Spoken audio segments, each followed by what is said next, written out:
Shofu on your right, Luke. And there's There you Shofu go. waving. Of course, mugging for the camera there.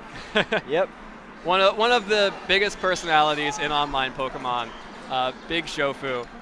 He's sort of, I mean, I didn't have him down as my favorite, but he is destroying the competition I think he is here. mainly a singles player, but he has definitely shown success in the VGC metagame. He's made top 4 at regionals before, so he's definitely a proven player in this metagame.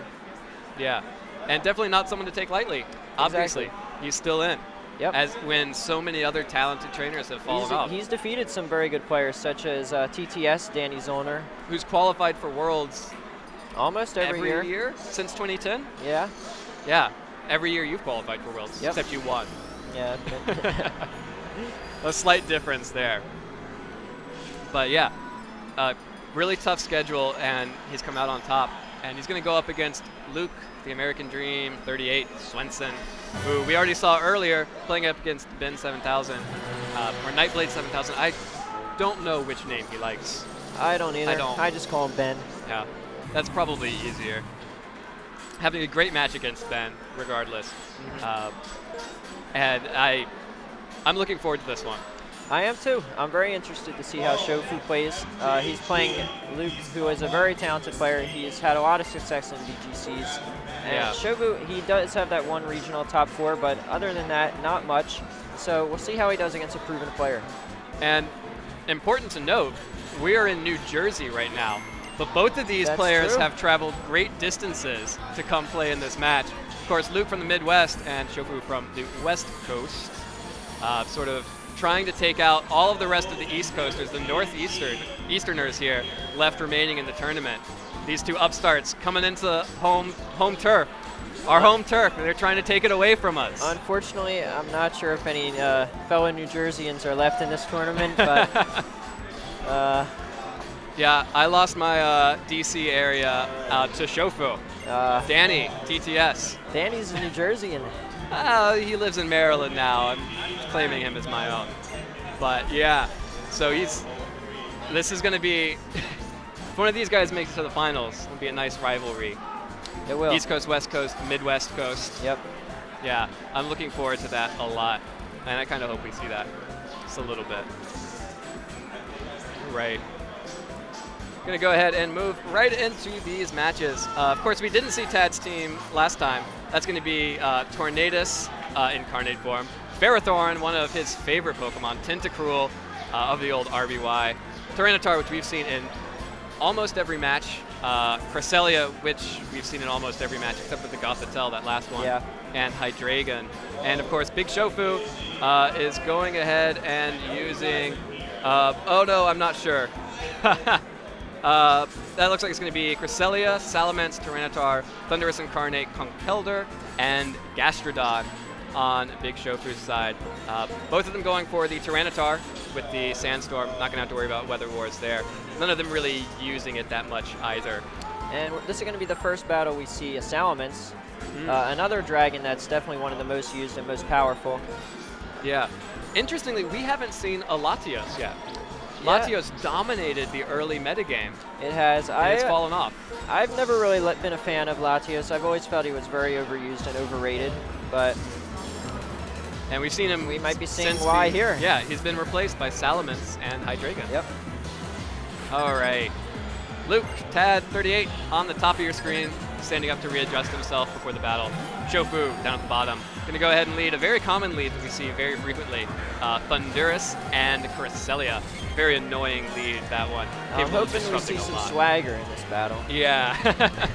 And of course, Cresselia and Tyranitar, another common lead. Anything in Cresselia, kind of a common lead in VGC play on Tad's side. I have to give Luke the advantage here. The Tyranitar threatens both Thundurus and Cresselia, and neither Thundurus or Cresselia can do much damage to that Tyranitar. Yeah, Thundurus and Cresselia is a great disruptive lead, but Luke, Tad has chosen to go more offensive. He'll be able to shut down that Cresselia pretty easily, but that Tyranitar is going to immediately threaten both of them and just put such great offensive pressure that whatever Shofu's trying to do with these two support Pokemon, basically, he's got to rethink it. Yep, and Shofu has to watch out. He does have a Conkeldurr on his team for that Tyranitar, but Luke has brought Cresselia with Tyranitar, which is super effective against Conkeldurr. Conkeldurr, of course, one of the new pure fighting type Pokemon. One of the Pokemon I like a lot. I think it's a really strong Pokemon that deserves more play. And here it is. Here it is. We get to see it right now. Conkeldurr coming out with its giant slabs of rock.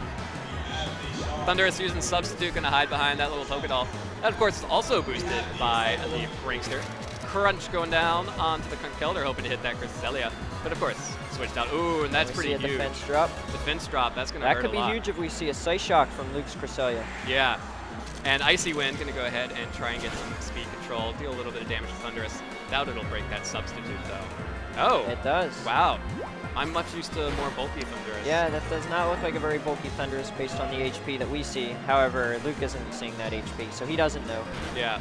So, why is that Crunch going to be, the defense drop going to be important if he uses Psyshock? Well, Psyshock, unlike moves like Psykick, being a Psychic type move, it uses the target's defense stat instead of the special defense stat. So that physical defense drop from Crunch should be enough to put Conkeldurr in KO range from Cresselia's Psyshock. Yeah, and that's one of the new black-white moves that we've seen. Psyshock has been huge for the meta because some of the fighting types that we've seen, like Conkeldurr, like Hitmontop, build more specially bulky. So Cresselia being able to hit them on their weaker physical side, you lose a little bit of power initially, but you make up for it by hitting their weaker stat. Yep, and it's also helpful against Pokemon such as Volcarona or a bulky Ludicolo. Or a bulky Thundurus. A bulky Thundurus too. Though we don't have that in this game yet. No, Luke doesn't have one at all, so we won't. Tyranitar going for the Crunch, and that's going to deal so much damage. Wow, that Thundurus not that bulky. Definitely going all out offense there, and you can see why. Look at all of that damage. A critical hit. That's going to deal so much. And the Psyshock, like we said, going to be preying on that defense drop, and KOs the Conkeldurr, and that KOs his response to Tyranitar. Yeah, that's it does. Huge. And the Sand should take care of Thundurus here. Yeah. So that's a 2-for-none trade for Luke up there. He gets a lot of damage on that Cresselia. Cresselia is pretty weak. He can be taken out pretty easily now. Yeah. It's not something I say very often, but more than worth it to get those two out of the way. And we don't know Shofu's fourth. We know Cresselia is coming out that doesn't want anything to do. Yep, the Tyranitar is going to take care of that Cresselia easily. We'll see what this last one is. Salamence. Another Pokemon that doesn't really like Tyranitar too much. But it does have the Intimidate ability there. It's going to probably force that Tyranitar out just so it can reset that attack drop. Of course, since Shofu is down to his last two Pokemon, he can't switch that Salamence back in and get another attack drop. So if Luke switches out this Tyranitar, he'll be free from Intimidate for the rest of the game. Yep.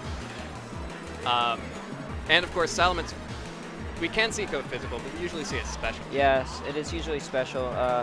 Unlike singles where you see Dragon Dance Salamence, setup moves such as Dragon Dance aren't as viable in doubles due to having two Pokemon threatening you at once instead of one. Much harder to pull off. So just firing off those powerful Draco Meteors. And here we see... Oh, so close. That was so risky, and the critical hit going to go ahead and finish off the Cresselia. That would have been really nice to see. Wow. Tyranitar switching out for the Ferrothorn. One of the new Pokemon, Grass and Steel typing, which makes it 4 times weak to Fire types attacks, like that Flamethrower from Salamence. Ooh, that was... I'm sure when Luke saw that, he had a miniature heart attack there.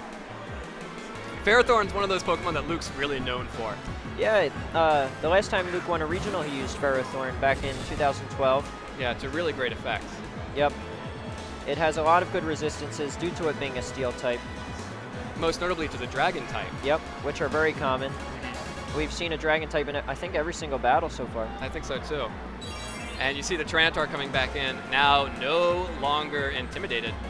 Salamence going to go ahead and protect. Ferrothorn is going to protect as well. They're both blowing their protects. Salamence to avoid that Rock Slide. Ferrothorn to avoid a possible Flamethrower. But Rock Slide going to deal a little bit to Cresselia and the flinch on Cresselia. Oh. You had to imagine Shofu was going for some kind of Thunder Wave or Swagger there on the Tyranitar. Yeah, just to try and keep that Tyranitar from dealing all the damage that it can. And that really hurts there. I mean, it doesn't deal that much damage, but you waste a turn. That's free damage he got. Ferrothorn, of course, going to switch out. Not going to give that one up for free. Switching out to Tornadus. Really great Pokemon. And the Tyranitar, so fast, and it's going to go ahead and deal a lot of damage. And that Salaman's just about dead.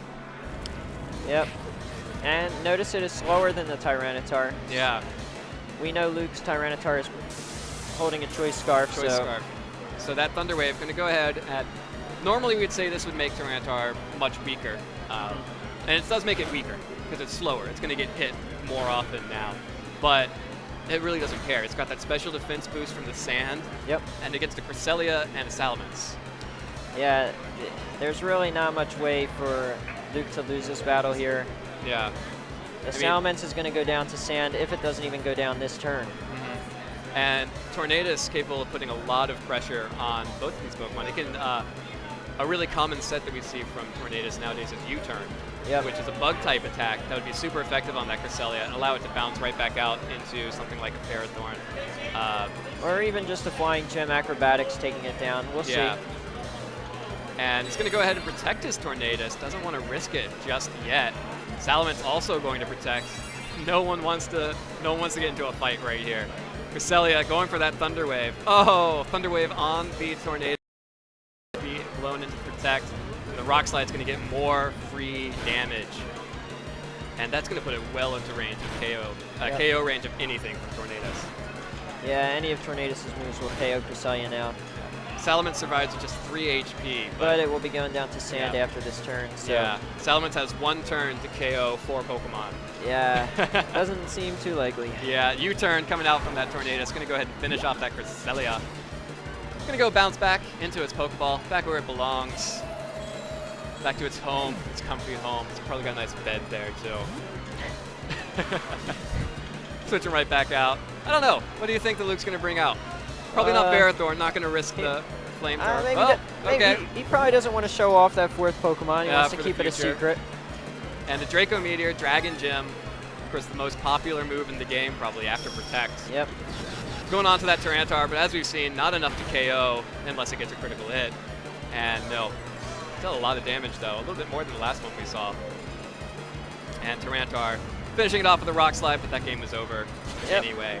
And the American Dream, 38, keeping the dream alive. Moving on to the next round where he is going up against ISS. ISS, yep. It's going to be another amazing battle. So we've got the American Dream and ISS, and then Ben 7000 and Cybertron.